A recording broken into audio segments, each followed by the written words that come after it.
코칭의 원리에서 우리는 이 포커스를, 초점을 코치 자신에게 둘 수도 있고 선수에게 둘 수도 있습니다. 일단은 선수에게 초점을 맞춰서 스포츠 멘탈 코칭의 원리에 대해서 한번 보자고. 자, 선수가 갖고 있는 자원은 크게 두 가지가 있습니다. 하나는 CR적 자원과 또 하나는 NCR적 자원이 있습니다. CR적 자원은 컨센서스 리얼리티, 일상적 실제. 비일상적 실제는 난 컨센서스 리얼리티. 이 두 가지 자원이 있는데 그러면 CR은 뭐고 NCR은 뭔가? CR은 뭐고 NCR은 뭔가? 선수가 갖고 있는 CR은 뭐가 있을까요? 체력, 체격, 기술 이런 것들은 선수가 갖고 있는 뭘까요? CR이죠. CR. 그럼 선수가 갖고 있는 NCR이 뭔가? 왜 이게 중요하냐면 대부분의 코치들은 선수가 갖고 있는 CR만 자꾸 보고 있거든. 얘는 지금 주력이 몇 초야? 근육량이 몇 프로야? 체력이 어느 정도야? 드러나 있는 건 보고 있단 말이에요. 물론 우리는 선수의 그 CR적인 자원을 계속 반복 훈련시켜서 최고로 운동 수행을 할 수 있는 단계까지 끌어올리는 게 중요하지만 그것을 더 변화시키고 발전시키기 위해서 필요한 게 뭐냐면 바로 NCR적 자원이라는 거예요. 그럼 선수들이 갖고 있는 NCR적 자원은 어떤 게 있을까요? 멘탈적인 게 있죠. 그럼 구체적으로 멘탈적인 게 어떤 게 있나요? NCR적 자원이 선수가 그리고 잠재력 또 우리는 어떤 부분들로 접근 더 할 수 있을까요? NCR적인 부분이 선수가 갖고 있는 혹시 사명을 찾을 수 있다면 사명이란 건 뭐냐면 선수에게 너는 운동을 하는 이유가 뭐야? 네가 어떤 운동을 할 때 어떤 기분이야? 네 이 운동을 할 때 너는 얼마나 행복해? 너는 이 운동을 할 때 얼마나 즐거워? 이렇게 해서 이 운동을 하는 것이 나의 사명이다. 그러면 그 사명을 찾아줄 수 있는, 사명감을 찾아줄 수 있다면 이 선수가 훈련할 때 본인이 훈련하는 마음과 몸의 자세나 태도, 마음가짐 자체가 완전히 바뀌어버린다는 거죠. 그러면 사명감은 CR입니까? NCR입니까? NCR이죠. 그러면 사명감이 있다면 그 선수에게 목표를 심어주는 거, 목표를 설정하고 심어주는 거, 목표는 현재 만들어진 겁니까? 앞으로 우리가 만들어야 되는 겁니까? 그럼 그건 CR입니까? NCR입니까? 바로 그거예요. 이제 먼저 코치가 이 선수가 갖고 있는 CR과 NCR적인 부분을 볼 수 있는 능력이 있으면 NCR적인 부분의 사명과 목표 또 뭐가 필요할까요? 뭐가 있을까요? 사명과 목표. 그 사명과 목표만 있으면 되는 거? 신념이 필요해요. 그러면 선수가 갖고 있는 이 신념은 뭐예요? 그죠? 믿음이 작동되는, 믿음을 현실로 만들려고 하는 그런 의식, 그게 신념이라고 본다면 내 사명과 목표, 신념도 전부 다 NCR이다 이 말입니다. NCR. 왜냐하면 선수가 성공 신념을 가질 수도 있고 실패 신념을 가질 수도 있어요. 난 열심히 노력하면 반드시 성공할 수 있어라고 강한 믿음을 갖고 있다면 성공 신념을 갖고 있는 거죠. 난 해도 안 돼. 난 계속 실패만 해왔어. 라고 한다면 이건 자기를 제한하고 있는 부정적 신념을 갖고 있단 말이에요.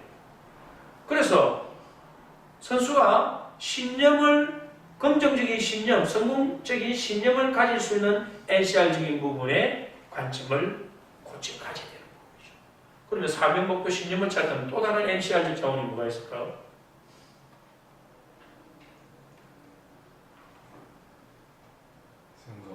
생각도 다 NCR이죠. 또 전략은 CR일까요? NCR일까요? NCR에 들어가죠. 전략도. 내가 갖고 있는 목표와 이 신념을 어떤 방법으로 실현시킬 것인가 구체적인 방법에 대한 계획을 세웠다면 그게 전략이잖아. 그건 현재 실행된 게 아니고 현실적인 건 아니잖아. 현실에서 실행시켜야 되는 거지. 그럼 그것도 NCR이잖아. 그러면 금방 이야기했던 사명과 목표, 어떤 신념, 전략, 생각, 상상, 또 우리가 갖고 있는 의지, 이 모든 것들은 NCR적 자원이에요. NCR적 자원. 그럼 NCR과 CR은 어떤 관계예요?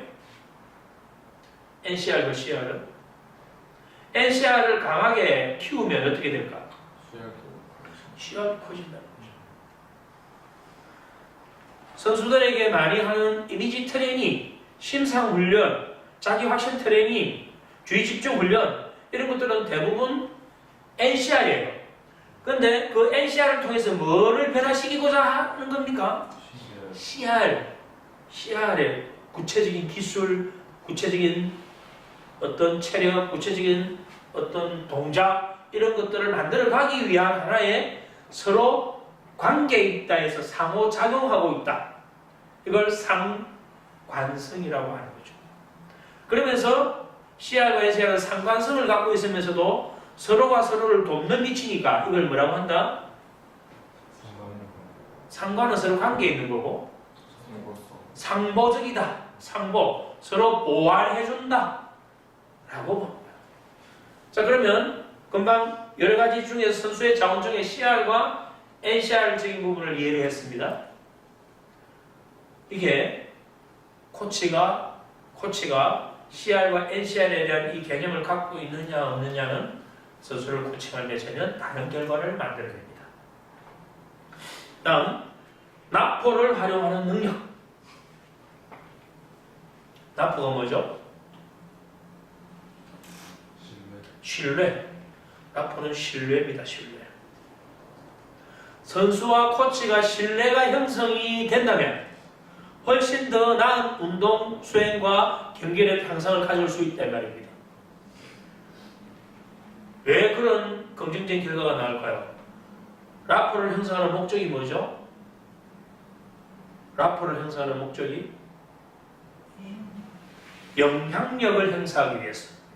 코치가 선수와 라포를 형성하는 것은 코치가 갖고 있는 또 코치가 원하는 어떤 목표를 달성하기 위해서 또 선수를 리드하기 위해서 영향력을 행사하기 위해서 우리는 라포 관계를 형성합니다. 라포는 절대적 신뢰 관계예요. 협력 관계고 또 촉진 관계예요. 서로. 그래서 라포가 형성되면 콩을 팥이라고 해도 믿는 정도의 믿음이 생기는 거죠. 이게 라포 능력이에요. 그 다음에 멘탈 언어 코칭 능력입니다. 멘탈 언어 코칭 능력. 이런 것들이 스포츠 멘탈 코칭에 저변에 깔려야 된다 이 말이에요. 이런 것들이. 자, 멘탈 언어 코칭 능력 어떤 게 있을까요? 멘탈 언어 코칭. 멘탈 언어.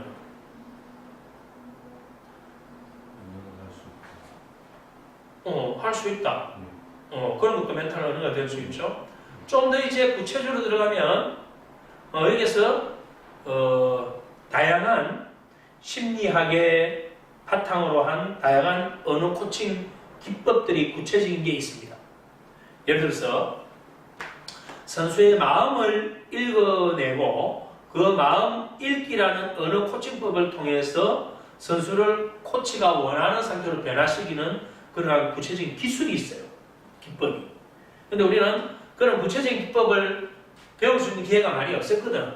그냥 막연하게 운동 기술, CR 중심으로 코칭을 해오다 보니까 이러한 NCR적인 능력이 많이 균형이 깨져 있어요. 그러면 예를 들어서 이렇게 보는 거죠. 너는 오늘 이렇게 바른 자세로 앉아서 수업을 듣는 걸 보니까 공부를 하려고 하는 마음가짐이 참 바로 돼 있구나. 너는 오늘 공부를 통해서 뭔가 얻을 수 있는 그런 소중한 시간이 될 거야. 라고 말을 했다니. 내가 마치 이 선수의 마음을 잘 알고 있는 듯이 이야기했거든. 근데 그 잘 알고 있는 듯이 이야기했는데 중요한 건 말이에요. 중요한 건 그건 사실과 관계없이 내가 이 선수에게 좀 더 집중해서 공부를 잘 하라라고 이끌기 위한 말을 던집니다. 이런 것들이 뭐냐면 멘탈 언어예요. 내가 마음 읽기라는 한 가지만 내가 썼는데 또 다른 걸 써볼게요. 여러분들의 그러한 태도가 가장 바람직한 거예요. 이건 또 다른 멘탈 언어예요. 가치 판단을 누구가 하는지를 생략한 상태에서 그것은 옳은 일이에요. 그런 행동은 나빠요. 아주 잘했어요. 바로 그거야. 그렇게 해야 되는 거야. 아주 잘했어. 이렇게 하는 것들은 그리고 일반적으로 많이 듣는 말이지만 이게 뭐냐면 최면적 효과를 드러내죠. 그래서 멘탈 언어는 다른 말로 하면 최면적 언어입니다. 근데 이게 나쁜 의도가 아닌 선수를 긍정적으로 변화시키고 성장시키는 이 언어 능력, 이걸 우리는 멘탈 언어라고 하는 거예요. 이것들이 전면에 깔려있다 말이에요. 그러니까 멘탈 코칭에 대한 부분을 개념을 잘 이해를 하면 이게 단순히 뭐 이미지 트레이닝 몇 번 하고 뭐 기술 익히기 아니고 이런 깊이가 있는 거예요. 깊이가. 자, 내가 금방 지금 두 가지 설명했죠. 선수의 자원이 CR과 NCR이 있다. 그다음에 멘탈 언어 코칭 능력과 라프 형성에 대한 두 가지만 이야기했습니다. 또 뭐가 있나요, 밑에? 차선에서 최선을 선택해라. 이게 뭘까요? 차선에서 최선을. 이걸 코치가 안다면 실제 현장에서 이 코치가 선택할 수 있는 코칭 방법들이 다양해집니다. 코치의 경계가 훨씬 더 확장될 수 있는 거죠. 차선에서 최선을 선택하는. 우리는 최선의 상태에서 최선을 선택하는 것은 쉽지 않아요. 최선에서. 여기에 세 개가 있는데 세 개 중에 제일 좋은 거 선택하는 거 우리가 최선을 선택하는 거예요. 그런데 세 개 중에 하나를 누가 최선을 선택해버리고 남은 거 뭐 두 개 남았단 말이에요. 이건 두 개는 최선이 아닌 이미 차선이잖아요. 그럼 두 개 남은 것 중에서 우리는 그나마 뭐를 골라야 돼요? 최선을 또 골라야 된다는 거예요. 그러면 이 최선은 차선이에요? 최선이에요?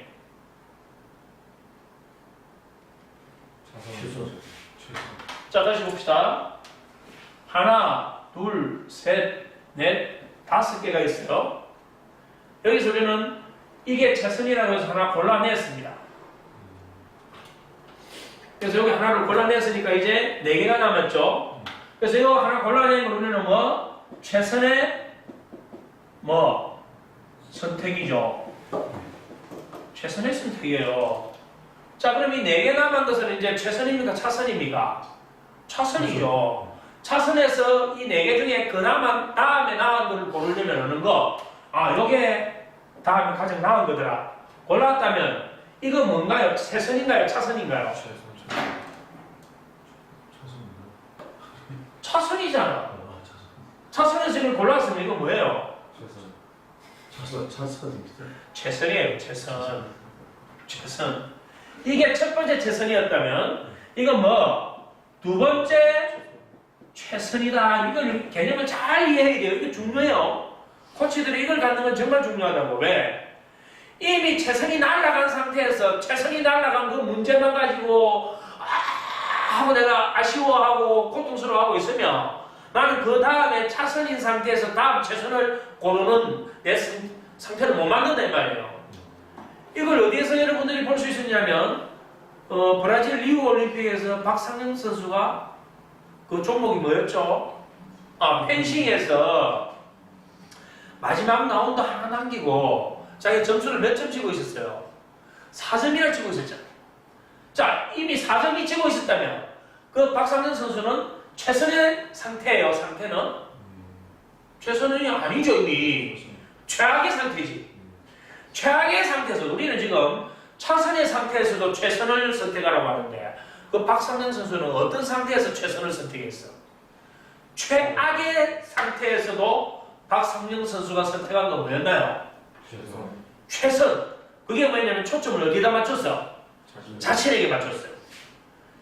내가 사진 찍고 있는 거기에 맞춘 게 아니고 난 할 수 있다, 난 할 수 있다, 난 할 수 있다 해서 자기에게 초점을 맞춰서 최악의 상태에서 최선을 선택해가지고 남은 경기에 뭐 최선을 다해요. 그래서 나온 것이 최선의 결과가 나왔던 거죠. 그렇다면 세 번째 우리는 최선을 구할 수 있나요?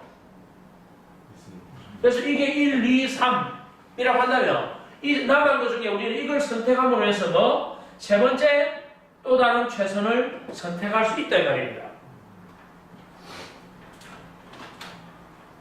자, 이 두 개 남은 것에서는 또 뭘 구할 수 있나요?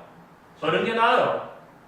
이게 낫다면 또 다른 또 내가 뭐 네 번째 최선을 구할 수 있다면 이걸 여러분들이 깨우친다면 깨닫는다면 내가 선택하는 모든 것은 항상 뭐가 되어야 됩니까?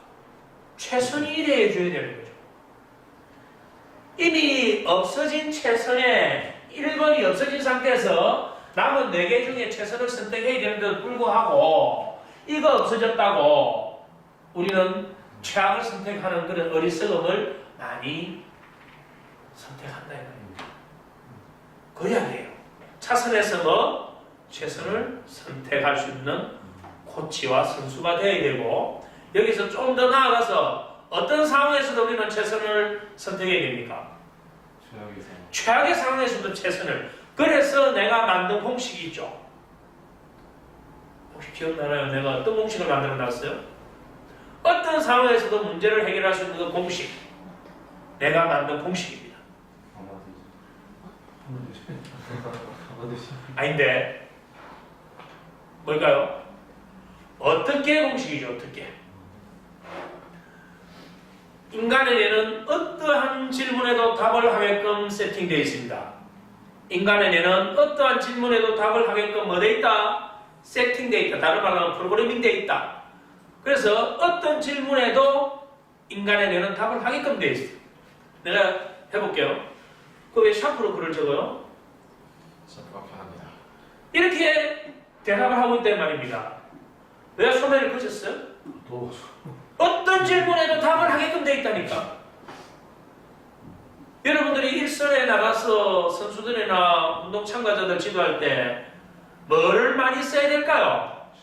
질문을 많이 해야 되는 이유가 바로 여기 있어요. 왜? 인간의 뇌는 어떠한 질문에도 뭐 하게끔? 답을 하게끔 세팅되어 있다. 그래서 어떻게 공식은 어떻게 하면 더 좋은 방법을 택할 수 있을까? 어떻게 하면 더 나은 방법이 있을까? 어떻게 하면 더 좋은 결과를 만들까? 그래서 어떻게라고 질문을 하면 그에 대한 뭐를? 답을 스스로 구하게 돼 있어요. 그래서 여러분들이 지도할 때 이런 말을 써야 되는 거예요. 자, 어떻게 하면 지금보다 더 높이 올릴 수 있을까? 어떻게 하면 다리를 좀 더 많이 벌릴 수 있을까? 어떻게 하면 좀 더 멀리 갈 수 있을까?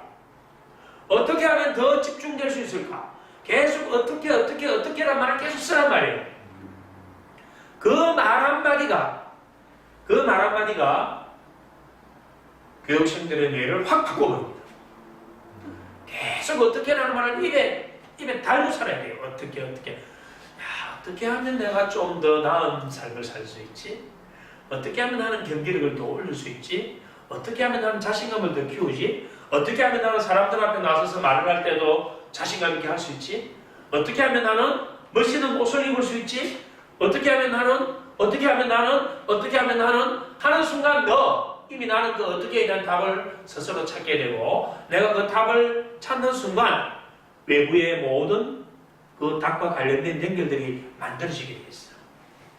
이건 내가 살아오면서 나는 어떻게 공식을 항상 적용했기 때문에 그게 한 번도 빗나간 적이 없어요.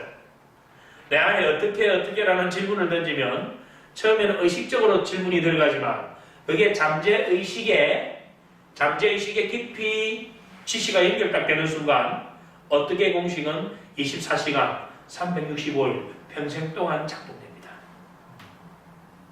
내 말이 맞는지 안 맞는지 혹시 여러분들이 간절히 원하는 게 있다면 거기에 대한 질문을 계속 반복하세요. 어떻게 하면 내가 이것을 이룰 수 있지? 그러면 그 질문 하나에 그럼 어떻게 하면 요게 필요하구나. 그럼 요거 필요한 걸 내가 어떻게 하면 구할 수 있지? 이걸 구해야 되는데 지금 누군가 도움이 필요한데 그럼 어떻게 하면 이 사람의 도움을 얻을 수 있지? 계속 어떻게 질문을 계속 하라. 그렇게 했는데도 만약에 그 원하는 것이 이루어지지 않았다면 그때 나에게 찾아오세요. 내가 손해배상 다 해줄게. 그 어떻게 공식을 반복적으로 써서 이루어지지 않는 일은 존재할 수가 없습니다. 우리는 그 어떻게 공식을 쓰다가 말았기 때문에 이루어지지 않았을 뿐이지 반드시 이루어집니다. 그래서 우리는 차선에서 최선을 선택해라 이 말이에요. 자, 그 다음 뭐예요? 통섭 능력과 전체성입니다. 통섭 능력과 전체성. 코치는 선수의 모든 자원을 통섭해서 선수가 최상의 상황에서 자기의 운동 수행을 향상시키고 경기력을 높일 수 있도록 이끌어내야 됩니다. 그러나 선수의 전체성과 통합성도 필요해요. 또 코치 자신의 통섭 능력과 전체성도 가져야 됩니다. 뭐냐면 자, 선수가 지금 경기에 져가지고 아주 무기력해진 상태에 있어요. 그럼 코치는 어떻게 해야 될까요?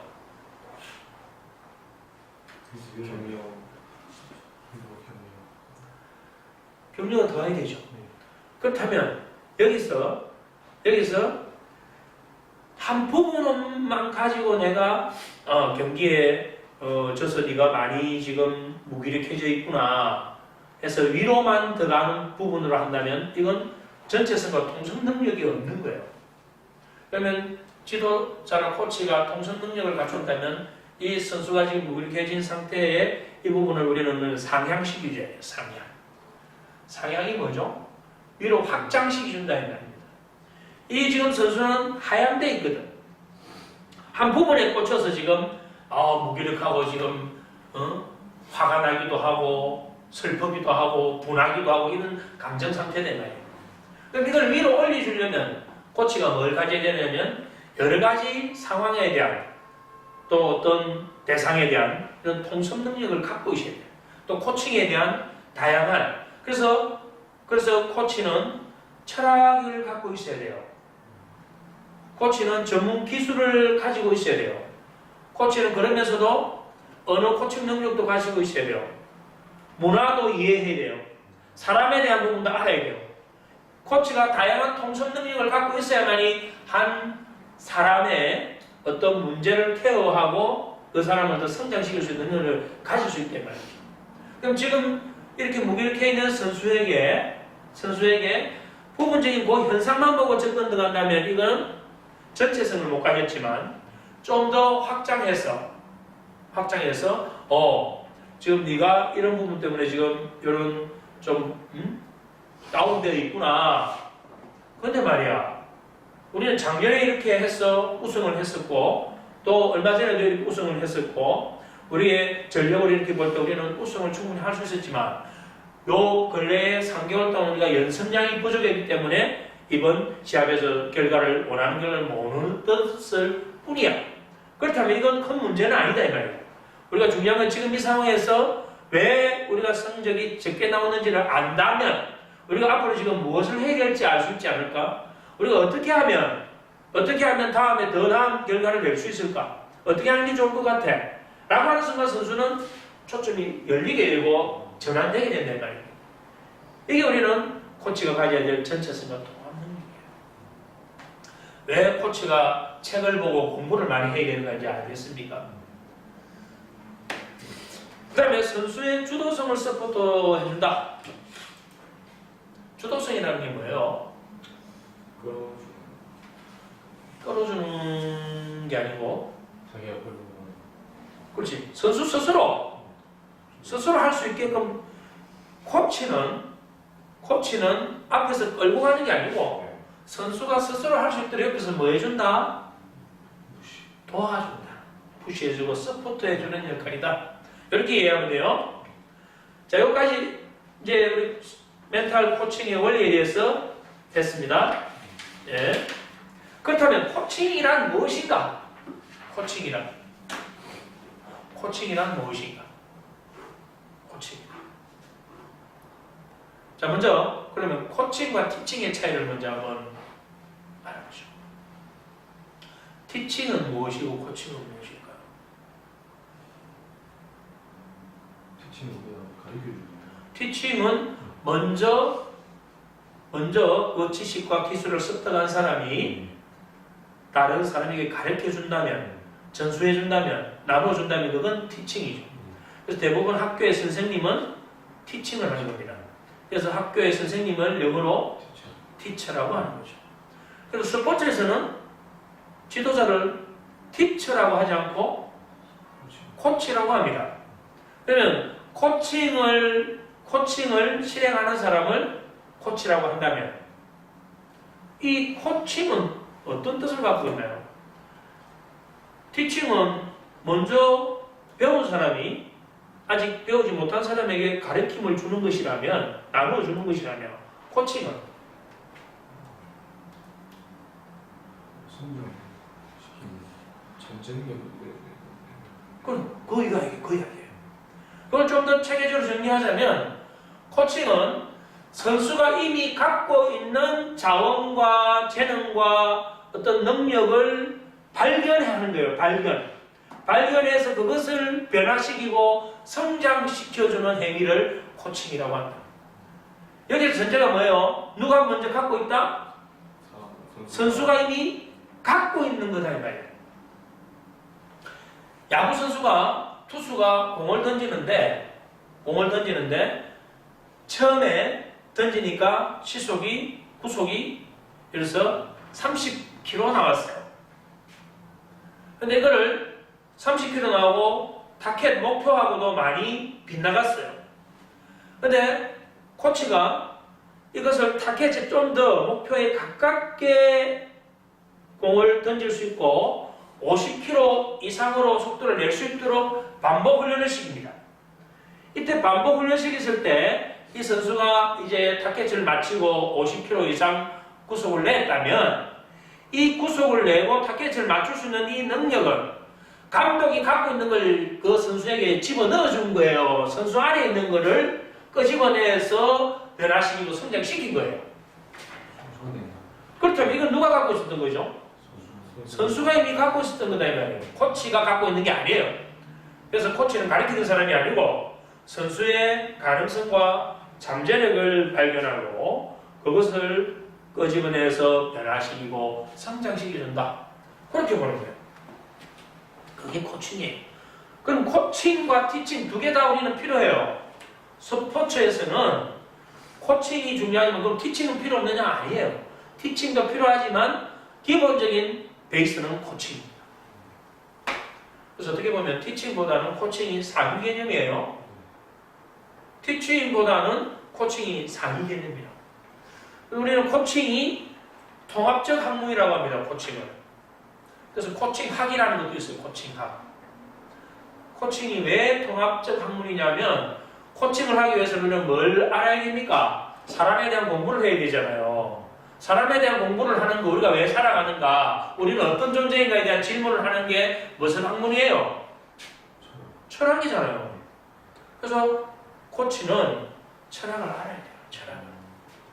그 다음에 좀 더 첨단적인 지식 체계를 갖추기 위해서 뇌과학을 알아야 됩니다. 이제 스포츠는 뇌과학을 모르고 스포츠 이야기하기 힘들어져요.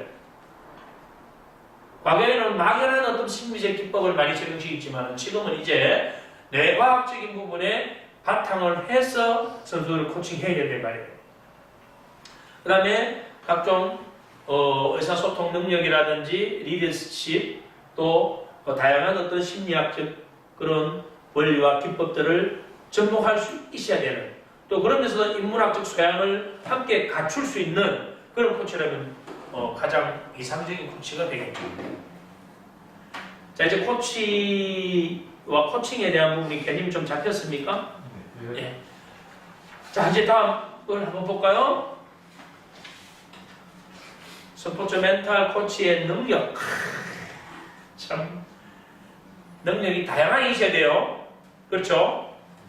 자, 제일 먼저 한번 이제 왼쪽에 순서대로 하나씩 봅시다. 브랜드. 능력 나오면 갑자기 브랜드가 왜 나와? 브랜드. 자, 다시 해보세요. 코치는 선수와 뭐를 형성해야 된다? 라포를 형성한다. 라포를 형성하는 목적이 뭐였습니까? 영향력을 형성하기 위해서 라포를 형성한다 했습니다. 그러면 코치가 어떤 브랜드를 갖고 있느냐에 따라서 이 영향력의 크기가 달라질까요? 달라지겠죠. 그래서 어떤 영향력을 내가 가질 수 있는 브랜드를 갖고 있느냐.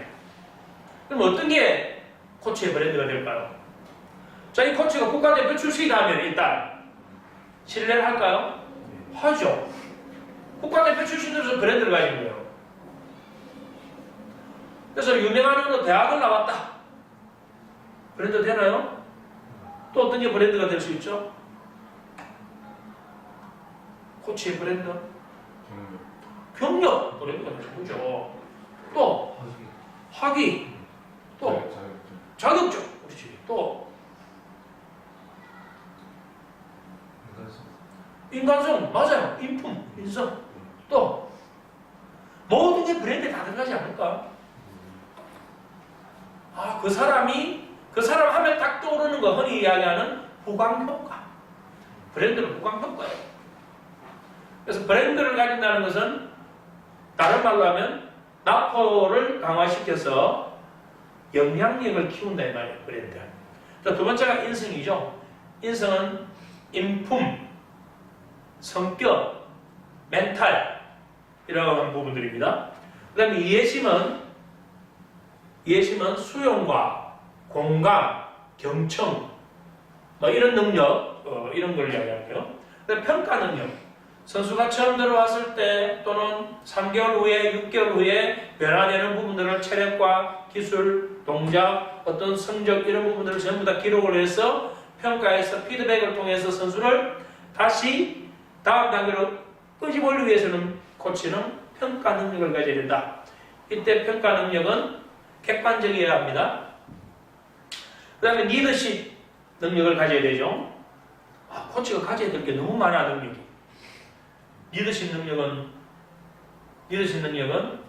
선수를 이끌게 해주는 거죠. 이끌기 위해서 우리는 뭘 먼저 해줘야 되나요? 이끌기 위해서 뭘 먼저 해줘야 되죠? 이끌기 위해서 내가 뭘 해야 될까? 라포 형성을 하기 위해서는 상대방에게 먼저 맞춰줄 수 있어야 되죠. 그래서 리더십은 억지로 끌고 가는 것이 아니고 상대에게 먼저 맞춰주고 상대와 일치됐을 때 생긴 게 라포 형성이에요. 아무리 내가 갖고 있는 게 훌륭하더라도 상대방과 내가 일치되지 않으면 라포가 형성되지 않고 라포가 형성되지 않으면 내 영향력이 생기지 않습니다. 코치는 선수와 친해지려고 하면 안 됩니다. 지도자도 선수와 운동 참가자들과 친해지려고 하면 안 됩니다. 왜 친해지려고 하면 안 될까요? 코치는 많은 사람이에요. 선수를 변화시키는 사람이에요. 코치는 선수를 변화시키는 사람이에요. 그래서 코치의 말씀은 선수와 친해지는 것이 아니고 선수를 뭐 하는 것이다? 변화시키는 것이다. 오로지 코치의 가르침은 선수를 변화시키는 것이다. 그래서 선수와 친해지면 안 된단 말이에요. 선수와의 관계는 불가원입니다. 너무 가까이 하지도 말고 너무 멀리 하지도 마라. 왜 이 말이 나오느냐? 너무 친하기만 한다면 두 사람 관계는 인간적인 부분으로 연합이 되어버립니다. 그러면 너무 친하기만 되면 이 선수를 통제해야 되는 상황이 있을 때 통제가 되지 않는 사람입니다. 우리는 메마른 땅에 물을 보면 그 메마른 땅에 물을 쫙 흡수합니다. 그건 뭐냐면 인간관계에서도 적절하게 밀고 당기는 이 상태에서 뭔가를 코치가 탁 던졌을 때 그 선수가 받아들이기 강하게 받아들일 수 있는데 그냥 밋밋한 상태에서 친해져 버리면 코치가 갖고 있는 정말 전해줘야 될 또 코치가 변화시켜야 될 그는 힘을, 자성을 못 가지게 돼요. 그게 리더십.